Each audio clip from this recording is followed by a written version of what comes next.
And welcome everyone to Wizards Outlook. We got Raymond Lyons here, Cardell Dudley Jr., Wilson Harper Jr. Uh, the Washington Wizards, man, starting off 2026 in positive fashion. 119-99 win over the Brooklyn Nets. They're now, I believe, tied on their season series, 1-1. Cardell, you were in the building, so we'll start with you. I know during pregame you went through some boxes, as always. How do you feel the Wizards did?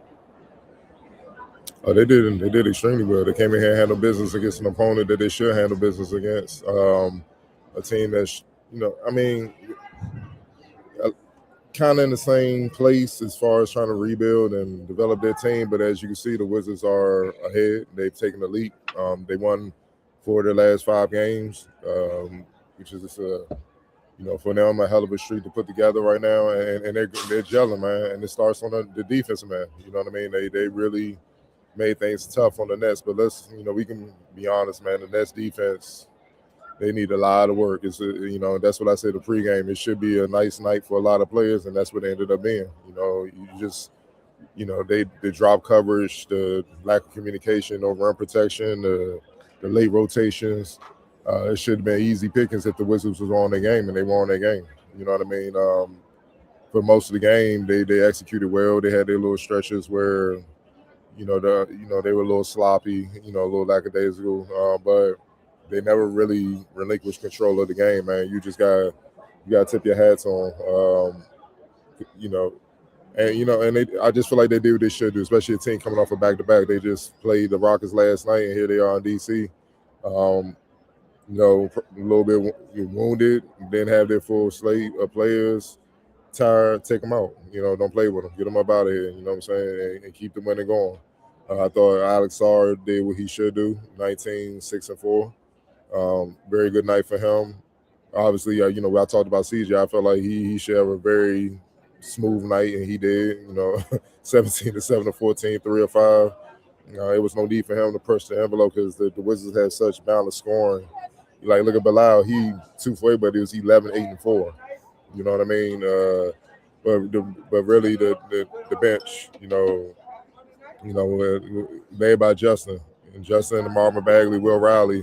They the one that really just, made the gap impossible for Brooklyn to even think about trying to close with their production, especially Champagne with 20 points and 7 rebounds off the bench. Like I said, you give him enough minutes, man, he's going to find a way to get you a double-double or close to it every game. I don't care who they're playing.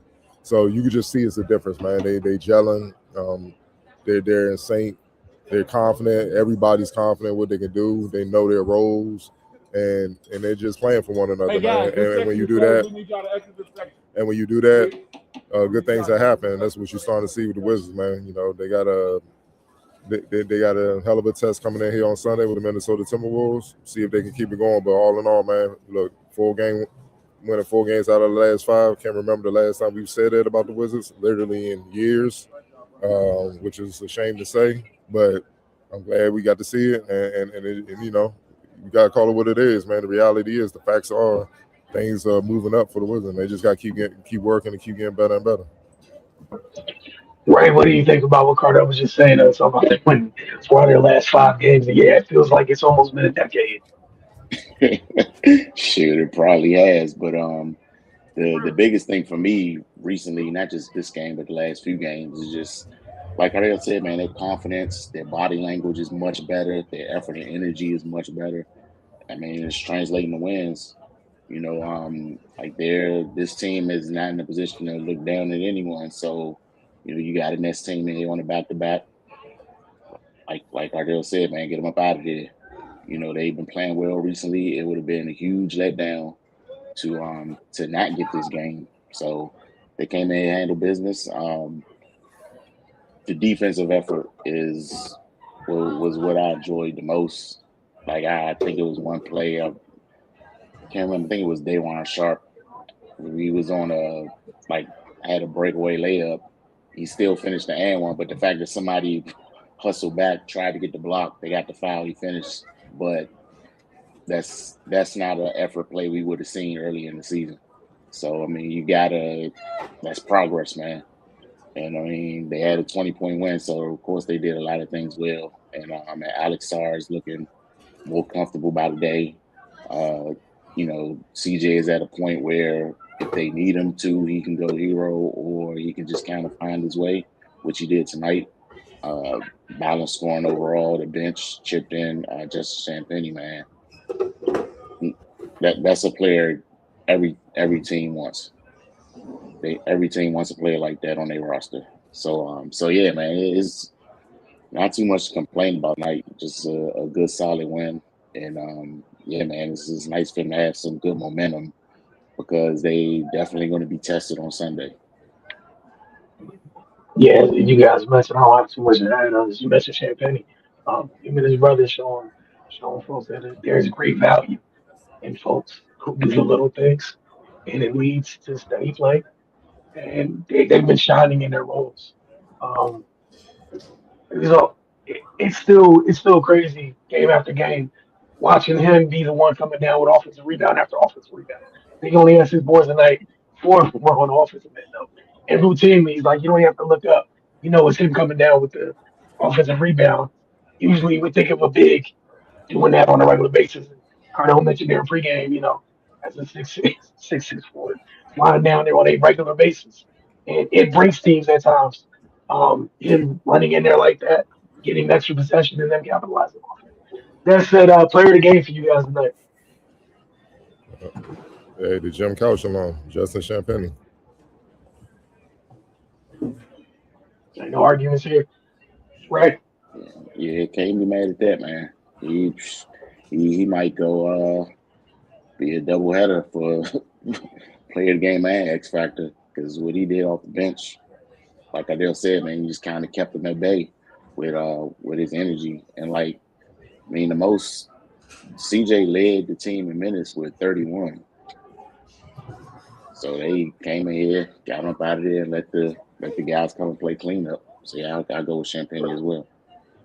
All right, X Factor. Yeah, I'm with Ray. Yeah, man, he the X Factor too. Um, he came. That's what he does. Remember the last name they talk about Rahman? He's the. I had to use strong language, but he's the fuck up person. He fucks up everything. That's what Champagne has come. With the rebounding and Mister No plays need to be called for him. Like no plays need to be called. Just give him a jersey, put him out there, dog, and he finds a way. Offensive putbacks, hitting threes, cutting to the basket, tippings, defense, turning steals in offense, free throws. He just plays basketball, man, and that's something that this era has been getting criticized a lot about because they just don't know how to play basketball. Everything need to be, I need the ball in my hands one-on-one. You don't need that. He's a basketball player. He's a hooper. That's what I call a hooper. Like they gonna make something happen regardless. You prioritize him. Just give him a jersey, put him on the floor, and you gonna feel him. And that's what he is. He's a hooper, and that's why he's been pivotal for them the last couple of years. And honestly, when he's been given enough minutes, he's made an impact since he's signed that contract. No, matter of fact, before he signed that contract, because that's what made him sign the contract, offer the contract, which he signed. So, no, man, he's just he's a hell of an X factor to have, man, especially for a young team. So, and the role he plays don't involve no ego because it doesn't, like I said, they don't need to prioritize him. He just put him in right positions, and he gonna make it happen on both ends, and he gonna compete. He a dog. He's the epitome of what an NBA player is, man. I'm just happy he's producing, and hopefully more and more people start giving him his due.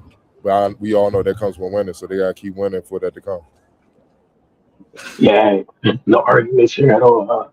I was like by him, and he's been super consistent all season long. As you mentioned, since that's why he earned that contract.